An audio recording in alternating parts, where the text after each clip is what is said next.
Hello दोस्तों, आज हम बात करते हैं स्पाइन में फ्रैक्चर के बारे में। स्पाइन फ्रैक्चर या वर्टिब्रल फ्रैक्चर जिसे हम कहते हैं।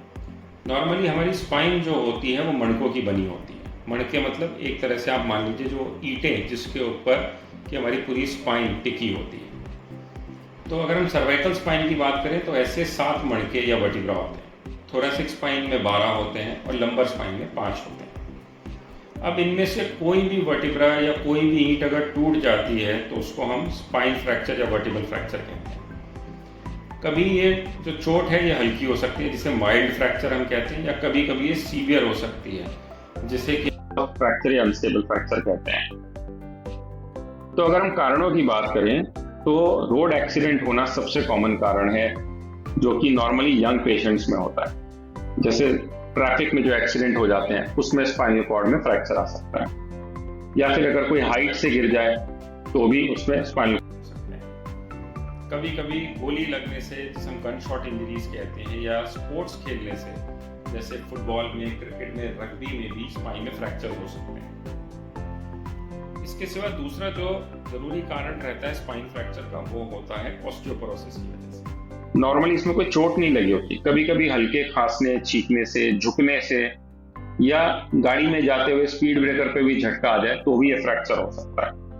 इसको हम ऑस्टियोपोरोटिक फ्रैक्चर्स कहते हैं और ये नॉर्मली स्पाइन में होता है, जैसे थोरैसिक स्पाइन में या लंबर स्पाइन। इसके सिवा जो तीसरी इंपॉर्टेंट कैटेगरी आती है वो आती है पैथोलॉजिकल फ्रैक्चर।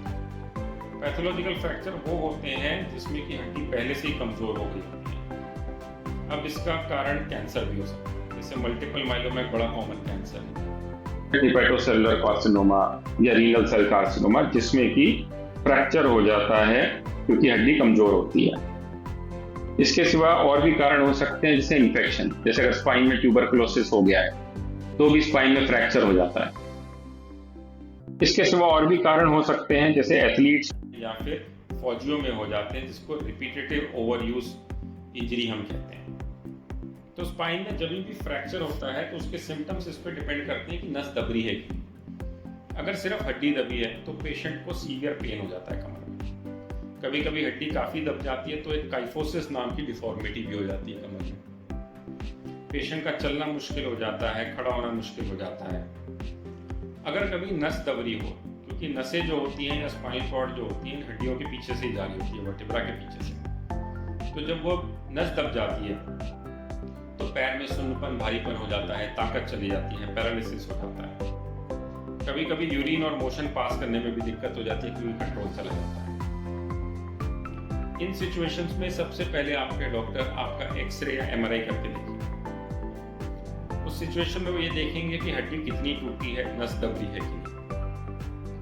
अगर नस दबरी है या हड्डी ज्यादा टूटी है, हो सकता है कि उसमें सर्जरी की भी जरूरत पड़े। नॉर्मली सीटी स्कैन की जरूरत हमको नहीं पड़ती, लेकिन जहां एमआरआई नहीं है वहां सीटी स्कैन से भी हमें काफी अच्छी इंफॉर्मेशन मिल जाती है। अब ट्रीटमेंट इस पर डिपेंड करता है कि सिर्फ हड्डी ही टूटी है या नस भी दबी है। अगर हड्डी थोड़ी ही टूटी है, थोड़ी ही दबी है, नस ठीक है, तो हमें अक्सर सर्जरी की जरूरत नहीं पड़ती। हम पेशेंट को रेस्ट कराते हैं, धीरे धीरे ठीक हो जाता है। अगर हड्डी ज्यादा टूटी है, नस दब रही है, तो ऑपरेशन की जरूरत पड़ती है। इसी तरह अगर कैंसर की वजह से हड्डी टूटी है तो हमें सिर्फ टूटी हड्डी का ही इलाज नहीं करना होता, फिर हमें कैंसर का भी इलाज करना होता है। या इसी तरह से अगर ट्यूबरकुलोसिस की वजह से हड्डी टूटी है तो हमें सिर्फ जो फ्रैक्चर है स्पाइन का उसी का इलाज नहीं करना होता, फिर हमें टीबी का भी इलाज करना होता है। टीबी की भी दवाइयाँ चलती हैं। तो अगर आपको स्पाइन में पेन है या फ्रैक्चर हुआ है तो आप अपने डॉक्टर से मिलिए। आपका जो भी इलाज होगा वो उस हिसाब से आपको बताएंगे, और उसका जो भी आगे का ट्रीटमेंट रहेगा, सर्जिकल या नॉन सर्जिकल, उस हिसाब से वो आपको गाइड करेंगे। All the best.